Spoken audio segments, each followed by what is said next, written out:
ओम शांति। मैं अचला मिश्रा, इंदौर से।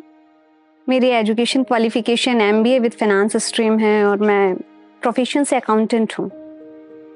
अकाउंटिंग के साथ साथ मैंने सिविल सर्विस की प्रिपरेशन भी करती थी और बस सिविल सर्विस की प्रिपरेशन करते करते काफ़ी टाइम हो गया मुझे, क्योंकि एग्ज़ाम का रिजल्ट तो पास हो नहीं पाते थे, नेगेटिव ही रहता था। और मैं अपने माइंड डाइवर्ट करने के लिए जस्ट टीवी ऑन किया तो उसमें पीस ऑफ माइंड चैनल आ रहा था।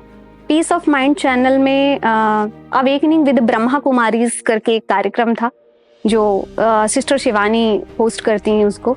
तो उन्होंने बताया, उस समय पे मेरे माइंड में तो बहुत सारे क्वेश्चंस थे और मुझे ऐसा लग रहा था जैसे कि वो जो भी कह रही हैं वो सिर्फ मेरे लिए है। और उसके बाद फिर मैं सेंटर गई तो उन्होंने कहा कि आप बहन, आपको 7 दिन का कोर्स करना होगा। और बहुत इजी वे में उन्होंने बताया कि ये जो शरीर है ये हमारा कॉस्ट्यूम है, एक्चुअल में हम आत्मा है जो सेम एक जैसी, आप मैं और सभी एक जैसे ही है जो। और परमपिता परमात्मा कौन है? तो हम आत्माओं का पिता परमात्मा, जिसे हम बहुत प्यार से बाबा बुलाते हैं। और जब हम बाबा बोल करके उनको कोई भी अपनी बातें शेयर करते हैं तो वो उसका आंसर बहुत ही अच्छी तरीके से हमें दूसरे दिन ही मुरलियों में मिलता है। उन्हें पता है सुप्रीम पावर, उन्हें पता है, वो देख रहे हैं, उनसे सब कुछ बता दिया। तो ये भी डर नहीं होता था उससे कि मेरा सीक्रेट किसी और को पता हो रहा है। फिर उसके बाद बहुत ही ज़्यादा तबीयत खराब हो गई। घर में भी उस समय पे कोई नहीं थी और मैं अकेली थी घर में। तो उसके बाद क्या हुआ कि मैंने भाई जी को फ़ोन किया, सेंटर में दीदियों को फ़ोन किया और उनको बताया कि मेरी स्वास्थ्य ठीक नहीं है, ज़्यादा तकलीफ में है। तो दीदियाँ और भाई जी ये सभी मिल करके मुझे हॉस्पिटल लेकर के गए। और इत्तेफाक से वो हॉस्पिटल भी ऐसा कि बाबा के बच्चे का ही हॉस्पिटल था वो।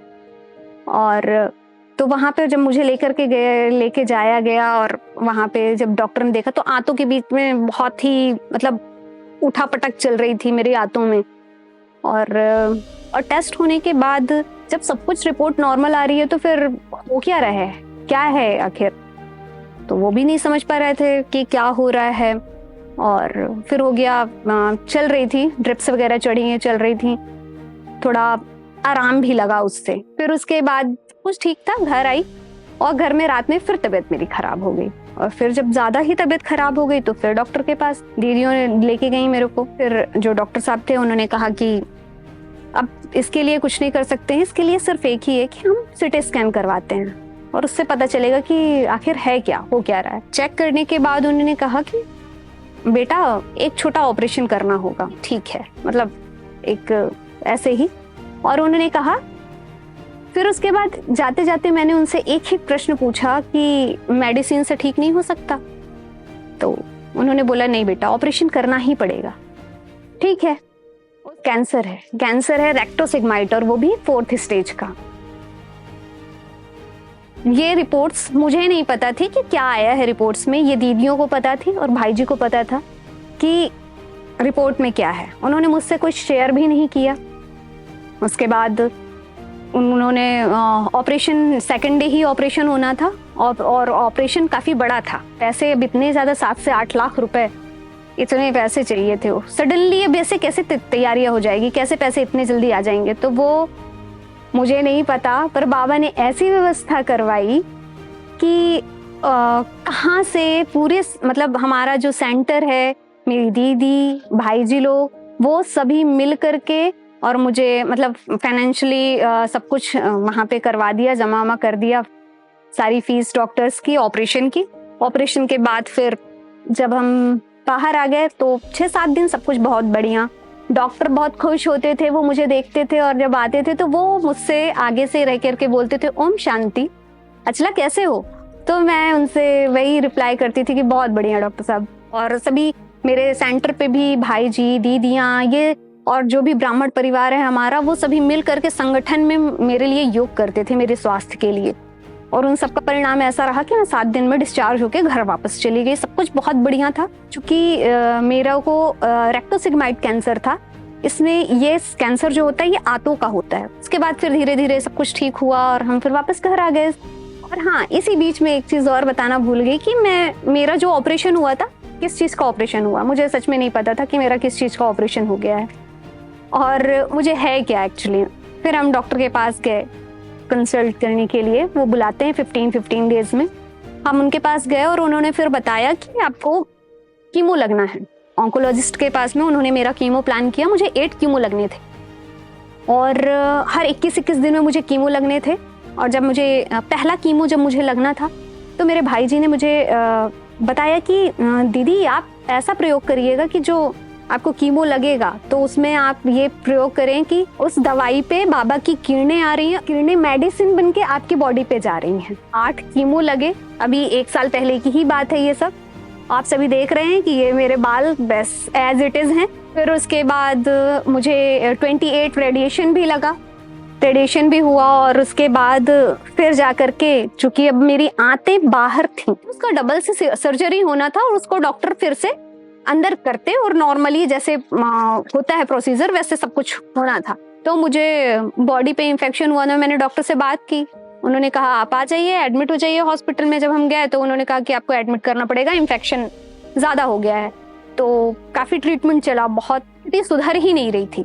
समझ में नहीं आ रहा था डॉक्टरों को क्या चीज हो रहा है। सारी रिपोर्ट्स नॉर्मल आ रही थी, हर दिन टेस्ट हो रहा था और हर दिन रिपोर्ट्स नॉर्मल आ रही थी। उसके साथ साथ में ये भी प्रॉब्लम हो गई थी कि जो एरिया है, जो बैग पे वेस्ट आता था, उस बैग पे ब्लड आना शुरू हुआ। और जब ब्लड आ रहा था तो काफी आता था। हर 5 मिनट में जाती थी, बैग खाली करके आती थी और उतना ही ब्लड वापस बॉडी का जा रहा था। सीबीसी चेक होता था, डाउन हो जाता था। एक दिन डॉक्टर ने बोला, मम्मी को बुला करके अपने कैबिन में, उन्होंने कहा कि आंटी अभी हमारे पास में इनका कोई इलाज नहीं, हमें समझ में नहीं आ रहा है कि क्या है। जो भी इलाज था हमने सब कुछ कर दिया, अब इनका कोई इलाज नहीं है। आप एक काम करिए, इनको आप घर लेके चले जाइए। उस प्राइवेट हॉस्पिटल से ले जा करके मुझे गवर्नमेंट हॉस्पिटल जो है इंदौर का MY हॉस्पिटल, मुझे वहाँ पे एडमिट करवा दी और हमारा फिर वहाँ पे ट्रीटमेंट चलना शुरू हुआ। पर कोई डॉक्टरों को समझ में नहीं आ रहा था कि ये ब्लड आ कहाँ से रहा है। तो उसके लिए ब्लड सैंपल लेके जाना होता था। तो मम्मी मेरा ब्लड सैंपल लेकर के सुबह लेके गई, शाम लेके गई, ऐसे 2-3 दिन तक चलता रहा। पर जैसे ही वहां पहुंचती थी ब्लड क्लॉट ही हो जाता था रास्ते में। फिर लैब वाले वापस आकर के वहां पे टेस्ट किया और टेस्ट के बाद फिर रिपोर्ट आई तो वो भी बिल्कुल नॉर्मल थी। अब जब सारी रिपोर्ट्स नॉर्मल आ रही हैं तो डॉक्टरों को बिल्कुल समझ नहीं आ रहा है कि अब क्या करें, इसके आगे का क्या ट्रीटमेंट देना है। तो फिर मम्मी डॉक्टर के पास में गई और उनसे कहा कि सर मेरी बच्ची की ऐसी प्रॉब्लम है और इसके लिए क्या ही करना है। तो उन्होंने कहा कि देखिए, वो सारी रिपोर्ट्स चेक किए और उन्होंने कहा कि माताजी एक बात कहें, अब बस भगवान से प्रार्थना करिए कि बच्ची आपकी ठीक हो जाए। इंजेक्शन लिख करके दे रहा हूँ, ये अगर असर कर गया तो वो उनकी किस्मत है।